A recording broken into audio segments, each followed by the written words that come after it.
পথসভার কর্মসূচি ঘোষণা করা আছে কিনা, কি তথ্য আছে সবশেষ?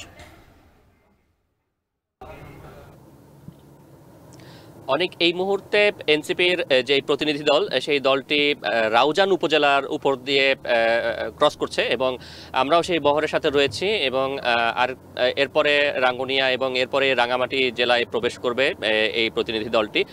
এবং এখানে আমরা দেখতে পাচ্ছি যে চট্টগ্রাম শহর থেকে এই পর্যন্ত আসতে নিরাপত্তার জন্য যথেষ্ট ব্যবস্থা নেওয়া হয়েছে প্রশাসনের পক্ষ থেকে। প্রতিটি মোড়েই আমরা আইনশৃঙ্খলা বাহিনীর তৎপরতা দেখেছি এবং সেই সাথে স্থানীয় যে নেতাকর্মীরা রয়েছেন তারাও কিন্তু বিভিন্ন মোড়ে দাঁড়িয়ে যে প্রতিনিধি দল তাদেরকে শুভেচ্ছা বা অভ্যর্থনা জানাচ্ছেন।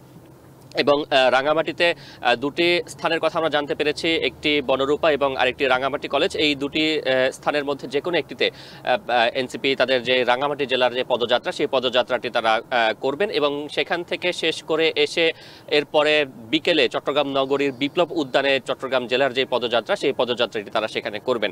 এরই মধ্যে আমরা দেখেছি পদযাত্রা শুরুর আগে, আজকের দিনের কার্যক্রম শুরুর আগে নাহিদরা চট্টগ্রামের যে সকল শহীদ হয়েছিলেন আন্দোলনে, সেই শহীদ পরিবারের সদস্যদের সাথে দেখা করেন এবং তাদের সাথে কথা বলেন, সেই শহীদ পরিবারদের সাথে কথা বলেন এবং সেখানে শহীদ পরিবারের সদস্যরা কিন্তু এক বছরও বিচার কার্যক্রম শেষ না হওয়ায় এবং দৃশ্যমান কোনো অগ্রগতি না হওয়ায় তারা ক্ষোভ জানিয়েছেন।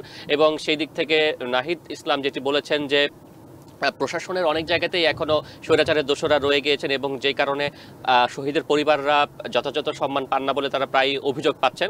এবং সেই জায়গা থেকে এই শহীদ পরিবারগুলো এবং সেই সাথে যারা আন্দোলনে আহত হয়েছেন তাদের পাশে দাঁড়াবার জন্য এনসিপির পক্ষ থেকে একটি গণ অভ্যুত্থান সেল গঠনের কথা কিন্তু জানিয়েছেন।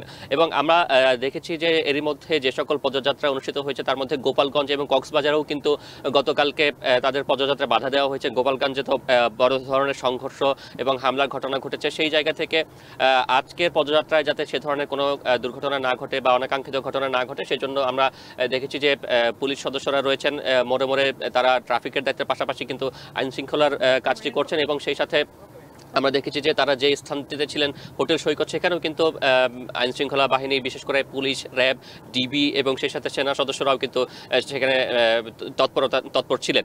তো এখন পর্যন্ত রাঙামাটির যে স্থানগুলোর কথা বলছিলাম, বনরূপা এবং রাঙামাটি কলেজ, সেখানে আইন শৃঙ্খলা বাহিনী বা প্রশাসনের পক্ষ থেকে যে স্থানটিতে বেশি নিরাপদ মনে করা হবে সেই জায়গাগুলোতেই কিন্তু তারা পদযাত্রা করবেন।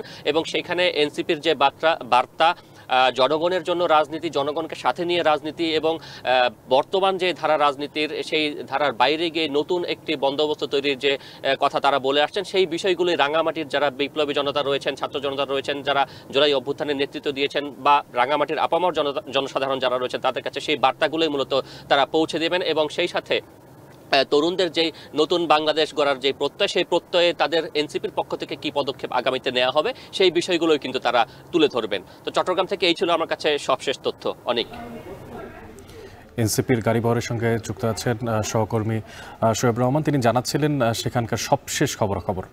আপনারা দেখছেন এখন ঢাকা।